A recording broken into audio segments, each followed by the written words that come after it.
லாஸ்ட்டாக பார்த்த மினி விலாகில் நான் வந்து என்னோடய ஹெல்த் இஷ்யூ பற்றி பேசியிருந்தேன். எல்லாருமே வந்துட்டு நீங்கள் ஹாஸ்பிட்டல் போய் பாருமான்னு சொல்லிட்டு ரொம்ப பாசிட்டிவாக ரொம்ப எனர்ஜியாக பேசுகிறீங்க. ரொம்ப சந்தோஷம். அதில் நம்ம பசங்க 2 பேர் போகும்போது நான் ரொம்ப வந்து அந்த ஷார்ட்ஸில் எப்படி இருந்தோனோ அப்படியே தான் இருந்தேன். சரி அவனுங்க வரத்துக்குள்ளாரே ஏதாவது ஸ்நாக்ஸ் செஞ்சு வச்சுட்டு போகலாம், காலையிலேருந்து நம்ம எதுவுமே சமைக்கவே இல்லையா, சரி ஓகே ஏதாவது செஞ்சு வச்சுட்டு போகலான்னு தான் புடி கொழுக்கட்டை செய்யலான்னு சொல்லிட்டு பச்சை பயிரும் பாசிப்பயிரும் நல்லா அலசி நெய் விட்டு வறுத்து எடுத்துகிட்டு பொடி பண்ணி நம்ம பண்ணிக்கலாம் அப்படின்னு சொல்லிட்டு இதை நான் ரெசிபி எதுவும் எடுக்கல.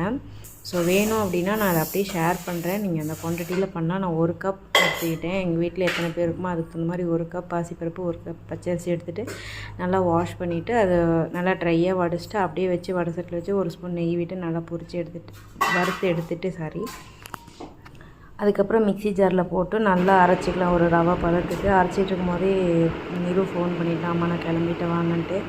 சும்மா அப்படியே தலையை தட்டி விட்டுட்டு கிளிப் போட்டு கிளம்பிட்டேன். அப்புறம் வந்து தான் நான் வந்து கொழுக்கட்டை பிடிச்சி வச்சு எடுத்து கொடுத்தேன்.